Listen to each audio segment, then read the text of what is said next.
Assalamualaikum warahmatullahi wabarakatuh. Kembali lagi dengan saya Sarah Dinawati dengan NIM 19002086 di mata kuliah Manajemen Humas atau Public Relation.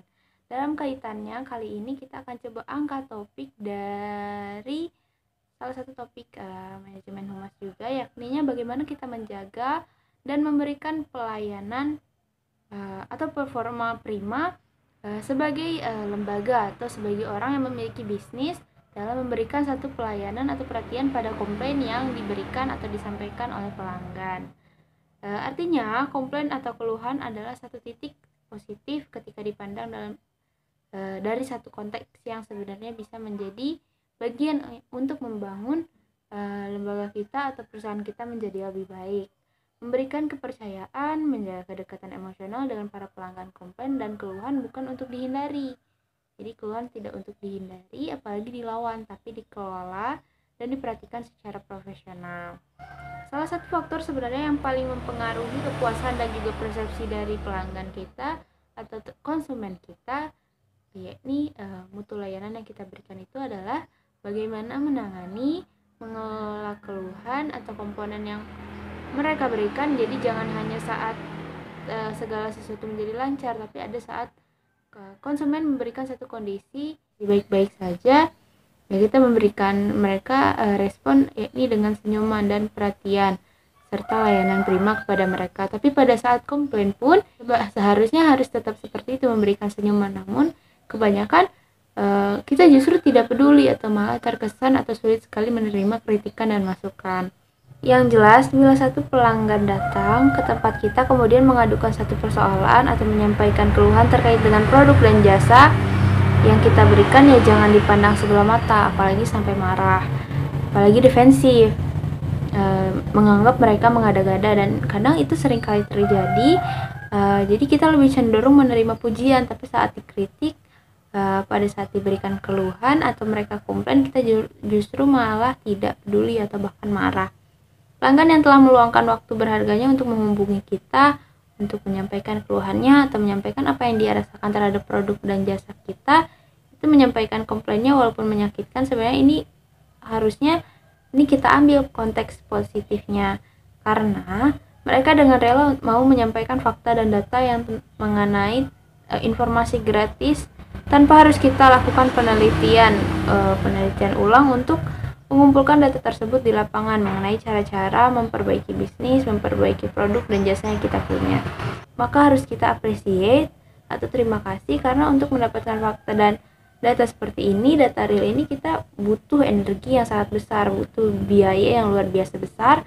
Yang mana sekarang yang komplain ini yang diberikan ialah data real. Jadi keluhan yang disampaikan secara gratis dan mereka menyampaikan dengan menyediakan waktu dan emosi yang sebenarnya juga sulit untuk dijaga secara baik, tapi mereka rela melakukan hal ini demi apa? Demi supaya mereka tetap menjadi pelanggan yang baik. Kalau mereka mau menyampaikan komplain ke kita, sebenarnya ini indikasi positif bahwa mereka bertahan sebagai pelanggan kita ya. Jadi pertanyaannya adalah, ketika ada pelanggan yang memberikan komplain, yang menyampaikan keluhan, apa yang harus kita lakukan? What should I do? What should we do? What would we do? Harus terima dengan lapang dada. Pelanggan yang telah meluangkan waktu untuk menghubungi kita, yang telah meluangkan waktu berharganya untuk menghubungi kita, itu sebenarnya memberikan data dan fakta yang terkait informasi secara gratis. Dengarkan keluhan mereka, dengarkan komplain mereka sebagai satu titik, sebagai bentuk perhatian kita dari pelayanan kita yang diusahakan secara maksimal, secara prima, dan kita berikan kepada pelanggan. Harusnya pada saat kita di sana, kita lebih aktif bertanya, lebih banyak terkait info atau keluhan serta komplain, apalagi terkait data-data mengenai produk atau jasa yang kita berikan, apalagi masukan mereka dan apa catatan mereka. Dengarkan semuanya dengan baik, pastikan apa yang sesungguhnya diinginkan oleh pelanggan kita. Kemudian kalau bisa ada satu tuntutan untuk memenuhi harapan mereka gitu, harapan dan aspirasi mereka. Kunci manajemen atau mengelola keluhan atau komplain ini terletak pada staf atau pada orang yang atau pada karyawan. Oke, kalau kebetulan yang menyampaikan itu langsung ke kita, tapi it's definitely gitu. Jadi it's okay gitu. Sebagai pemilik usaha akan berjalan dengan sangat baik. Tapi ketika disampaikan kepada staf, pada karyawan yang tidak terlatih atau sense of belongingnya tidak ada atau terhadap bisnis ini malah sangat kecil, resikonya akan sangat besar. Karena ketika itu ditolak atau justru kita marah atau defensif terhadap pelanggan kita yang memberikan keluhan ini, kita akan menerima konsep ini jadi satu kondisi bahwa perusahaan kita, lembaga kita, bisnis yang kita kelola memang tidak bisa menerima masukan data komplain. Berarti pelayanan kita hanya sebatas sesuatu yang baik. Ketika ada sesuatu kondisi tingkat kepuasan mereka yang tidak terpenuhi, kita justru tidak mau mendengarkan, dan ini akan menjadi corong sebagai informasi gratis yang berjalan, yang menjadi satu titik di mana info ini atau informasi ini sampai kepada satu orang, lalu nanti kepada ribuan orang yang lain, yang maka tinggal tunggu saja waktunya kita atau Anda akan kehilangan pelanggan-pelanggan terbaik kita ataupun Anda. Dalam jangka panjang ini pasti akan terjadi. Jadi jika kita tidak mampu mengelolanya dan menerima komplain dan keluhan pelanggan sebagai satu titik positif sebagai bentuk perhatian dari pelanggan dan konsumen kepada kita, ini akan menghancurkan perusahaan kita.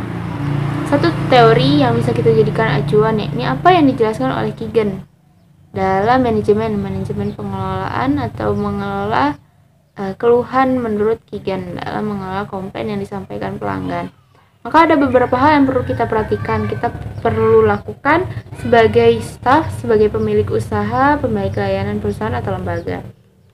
Yang mana dengan rela hati, dengan lapang dada, meminta maaf, memberitahu kepada pelanggan bahwa kita menyesal atas ketidaknyamanan yang terjadi.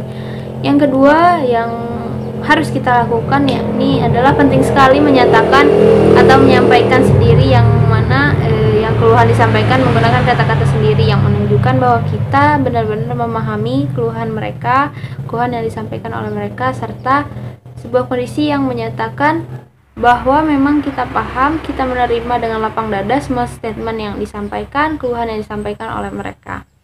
Komunikasikan kepada pelanggan bahwa pada saat yang sama kita justru menunggu kondisi-kondisi atau informasi-informasi seperti ini, dan komunikasikan juga bahwa kita paham dan menghargai apa yang mereka rasakan dan apa yang mereka sampaikan. Yang ketiga, yang harus kita lakukan adalah restitusi pada tahap ini. Lakukan apa saja untuk memuaskan pelanggan, artinya berikan pelayanan atau apapun kepada pelanggan. Lakukan apa saja untuk memuaskan pelanggan sebagai bentuk bahwa kita menyesal karena kita kurang memperhatikan produk atau jasa yang kita tawarkan, sebagai bentuk pelayanan kita sebagai pemilik.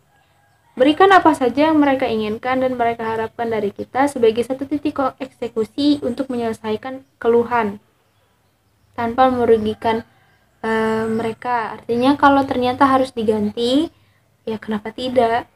Jadi jangan takut rugi duluan, karena ini kalau ternyata satu orang ini kita atasi dengan baik, kita perlakukan dengan baik, maka satu orang ini bisa menjadi corong informasi yang berkelanjutan kepada pelanggan-pelanggan yang lain. Maka kita tidak hanya bisa mempertahankan dia sebagai pelanggan terbaik, tapi juga pelanggan lain akan tetap bertahan karena ini jadi info yang berkelanjutan. Bahkan akan muncul konsumen dan pelanggan-pelanggan baru karena ini bentuk kepuasan mereka, karena informasi ini akan beruntun sampai ke calon pelanggan atau pelanggan kita yang baru. Nah, yang keempat yang bisa kita lakukan menurut Keegan dalam konteks ini adalah tindak lanjut, kemudian cek bersama pelanggan sebelum mereka pergi untuk memastikan dulu secara bersama-sama bahwa bahkan juga mengetahui tindakan kita untuk memastikan bahwa mereka puas. Kemudian dalam satu minggu, dalam waktu beberapa hari, artinya kita memberikan rentang waktu yang cukup untuk mengetahui, untuk kemudian menghubungi mereka, menelpon mereka, melakukan kontak secara langsung dengan mereka dan meminta kepastian kembali bahwa mereka memang puas. Anda juga bisa menyampaikan berbagai hal, berbagai ucapan terima kasih atas masukan-masukan yang diberikan, sekaligus kita memberikan informasi terkait dengan produk-produk terbaik kita. Kemudian, kalau ini terjadi, maka pada saat itu sebenarnya kita sudah mampu mempertahankan pelanggan. Pelanggan yang sebenarnya hampir saja hilang, kita bisa mempertahankan pelanggan terbaik kita. Karena satu info yang baik ini diyakini akan sampai kepada pelanggan yang lain. Karena sekali mereka berbicara akan menjadi iklan gratis buat lembaga atau produk kita.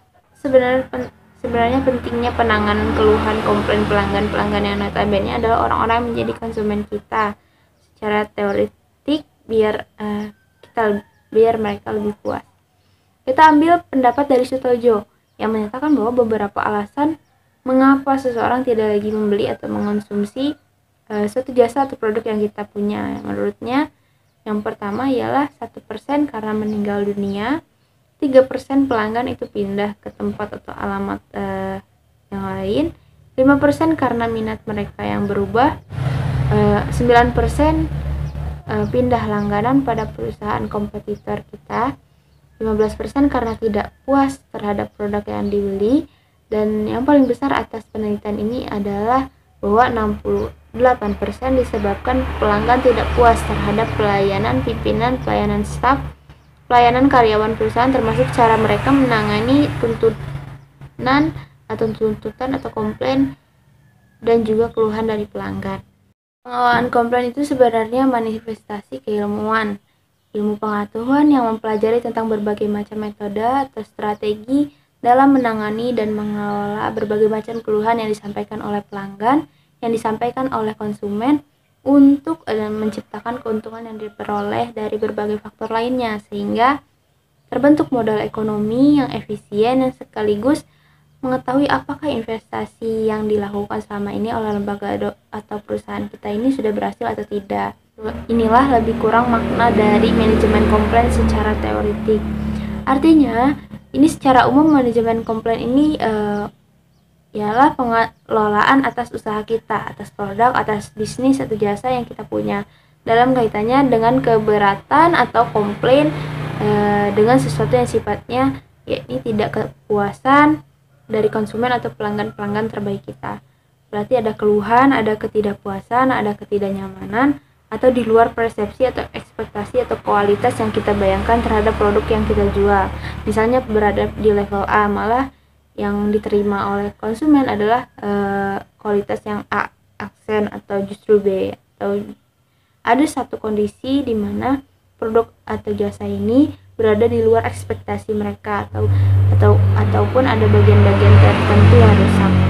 Maka beberapa hal yang tadi perlu dilakukan maka harus dilakukan. Jadi jangan ditolak dulu, jangan defensif dulu, apalagi marah, apalagi sampai menganggap mereka melakukan atau ingin menjatuhkan produk dan jasa kita, atau karena kebanyakan kita sulit untuk dikritisi. Jadi seakan-akan pelanggan inilah yang punya keinginan negatif untuk merusak citra atau nama baik lembaga atau perusahaan kita. Harusnya terima dulu dengan lapang dada sebagai bentuk layanan kita.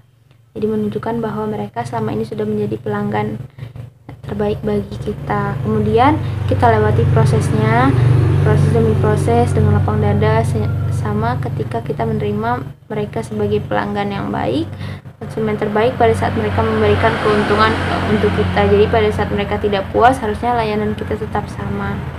Kalau senyuman nilainya 8, ya maka pada saat komplain pun harusnya kalau bisa ya lebih dari itu, bisa 10 gitu, keuntungannya berkali-kali lipat untuk kita. Data-data dan fakta ini secara gratis kita peroleh. Nah, di sini kadang-kadang kita tidak lihat, mungkin hari itu kita rugi 1 atau 2 produk atau sejumlah materi tertentu, tapi kedepannya akan ada keuntungan yang berlipat ganda untuk kita. Tapi jika kita menolak komplain ini, maka ya kita akan kehilangan berlipat-lipat dari dugaan atau persepsi kita. Jadi jangan takut rugi dulu, karena Bagian dari komplain ada sesuatu yang akan kita hadapi tanpa kita sadari, dan kita harus siap dengan kondisi itu. Karena perjalanan bisnis lembaga itu tidak lepas atau tidak akan jauh dari yang namanya komplain dari orang-orang sekitar, komplain dari para pelanggan dan konsumen. Oke teman-teman, ada satu pendapat yang cukup sederhana yang disampaikan oleh Ciptono, bahwa manajemen komplain itu adalah bentuk penanganan atau penataan atau pengaturan yang dilakukan oleh satu perusahaan atas reaksi ketidakpuasan. Jadi dalam proses menyelesaikan atau mengatasi sanggahan atau reaksi ketidaksetujuan terhadap pelanggan atau kegiatan fungsi manajemen yang dilakukan tidak efisien dan efektif oleh perusahaan atau lembaga tersebut. Misalnya produk atau jasa sehingga ekspektasi atau apa yang diterima di luar dari dugaan atau di luar dari apa yang mereka pikirkan. Jadi kalau A pikiran mereka tapi yang diterima adalah B, jelas semuanya akan komplain. Sama dengan kita, kalau kualitinya atau ekspektasi pelanggan adalah A tapi yang diterima B, ya kita akan tidak puas. Jadi atau barang kita beli dengan kualitas A ternyata ada yang rusak, ya wajar ketidakpuasan itu terjadi. Jadi dari sekian banyak itu kita bisa simpulkan bahwa manajemen komplain itu bisa kita sebut sebagai salah satu cara atau strategi yang digunakan perusahaan atau lembaga dimanapun atau apapun bentuk lembaganya dalam menangani konsumen atau menangani protes atau keluhan dari konsumen. Ini memandang bahwa keluhan konsumen itu sebenarnya merupakan satu kesempatan yang besar bagi pihak perusahaan atau lembaga untuk dapat mempertahankan konsumennya melalui proses penanganan yang luar biasa, penanganan keluhan yang efektif yang dapat menjadikan informasi-informasi yang berasal dari keluhan konsumen tersebut jadi, walaupun bentuknya adalah keluhan, tapi ini adalah satu titik sebagai satu landasan dalam mengembangkan kegiatan perusahaan atau lembaga ke depannya menjadi lebih baik. Jadi berdasarkan catatan itu kita pasti akan berpikir bagaimana membuat komplain itu tidak terjadi lagi. Ketika komplain terhadap kualitas A, maka kualitas itu akan menjadi kualitas terbaik untuk dikembangkan kemudian hari. Ada beberapa prinsip dalam proses penanganan atau manajemen komplain yang kita berikan. Misalnya pertama, namanya juga prinsip hati, memang tidak bisa dihindari, harus dilakukan. Yang pertama, penanganannya harus segera, jangan ditunda-tunda. Kalau saat itu komplain, maka saat itu pula disampaikan. Maka saat itu juga harus ditangani proses yang sudah dimulai. Jadi jangan ditunggu-tunggu besok atau lusa, karena akan mengerikan jika itu terjadi, karena sulit bagi kita menghantam atau menghambat energi negatif yang akan bisa muncul akibat ketidakpuasan pelanggan, sehingga ini menjadi corong informasi yang negatif kepada konsumen-konsumen yang lain. Penanganan segera ini merupakan prinsip paling penting dalam manajemen komplain. Jika keluhan di saat proses pelayanan, maka waktunya adalah esensi untuk mencapai pemulihan penuh segera. Yang kedua, prinsipnya adalah kemampuan untuk mengatur komplain. Kemampuan mengatur komplain, jadi harus punya energi, punya skill yang didesain sedemikian rupa atau menangani komplain yang sangat penting bagi suksesnya penyelesaian masalah. Masalah yang dihadapi pelanggan yang notabene itu adalah masalah perusahaan kita, karena kecepatan penyelesaian atau dan solusi suatu masalah, maka kemampuan mengatur dan menangani komplain biasanya diserahkan pada lini depan yang harus ditangani baik oleh perusahaan atau lembaga. Ketiga, daya tangkap. Kita berarti yang ketiga, daya tangkap kita berarti komplain akan diselesaikan secara tepat dan memang responsif. Jika komplain tidak diselesaikan secepatnya, maka setidaknya perusahaan atau lembaga mengomunikasikan fakta ini kepada pelanggan bahwa kita akan melakukan penanganan, bahwa kita akan menerima dan akan melakukan eksekusi kembali atas komplain yang mereka sampaikan. Nah, dua hal yang harus dilakukan perusahaan adalah satu, ditanggapi dengan segera, kemudian diberikan reaksi, dan yang kedua, memberitahukan pelanggan apa yang kita lakukan dan apa yang akan kita perbaiki agar memuaskan mereka. Teman-teman, kita sampai ke bagian terakhir untuk pertemuan kali ini. Jadi dalam konteks memberikan layanan prima dalam bentuk pengelolaan komplain pelanggan, kita akan bicarakan di bagian terakhir ini yakni terkait dengan harapan konsumen atas penanganan keluhan yang disampaikan mereka kepada kita. Dalam melakukan komplain atau menyampaikan keluhan konsumen, sebenarnya ada harapan yang luar biasa atas keluhan mereka. Yang jelas, secara spesifik, pelanggan mengharapkan satu keadilan, satu kejujuran, satu tanggung jawab atau kewajiban yang mana ini dari pihak perusahaan diharapkan dalam menangani setiap keluhan dan ketidakpuasan yang mereka sampaikan itu dikelola dengan baik. Steve Brown dan Steve Tex yang dikutip oleh Anastasia barangkali bisa kita jadikan satu statement untuk melihat bagaimana keadilan yang diharapkan oleh para konsumen pada saat perusahaan menangani keluhan mereka. Kompensasi ini bisa terbentuk penggantian atau pengambilan biaya yang telah dikeluarkan oleh pihak konsumen karena merasa dirugikan, ketidakpuasan atas apa yang mereka terima dengan apa yang mereka keluarkan, memberikan pelayanan secara cuma-cuma, permintaan maaf, dan penggantian pelayanan lain. Jadi ini yang kita sebut sebagai outcome fairness. Jadi yang kedua bentuknya sejenis dengan procedural fairness. Selain harapan atau kompensasi yang setimpal, konsumen sebenarnya juga mengharapkan satu kebijakan dan peraturan perusahaan serta proses penanganan keluhan yang tidak menyita waktu mereka terlalu lama. Konsumen sangat mengharapkan akses yang paling mudah, paling cepat dalam proses penyampaian keluhan mereka tersebut. Jadi konsumen juga tidak mengharapkan rasa kecewa mereka lama terselesaikan. Jadi harapan mereka ya cepat terselesaikan. Jadi jangan berlama-lama sehingga menambah kekecewaan mereka atas layanan yang kita berikan. Jadi kekecewaan mereka akan melipat ganda atas perusahaan kita akibat lambatnya penanganan atas komplain yang mereka berikan ini. Jadi disebut sebagai prosedur fairness. Jadi prosedur yang harus dipermudah dan dipercepat.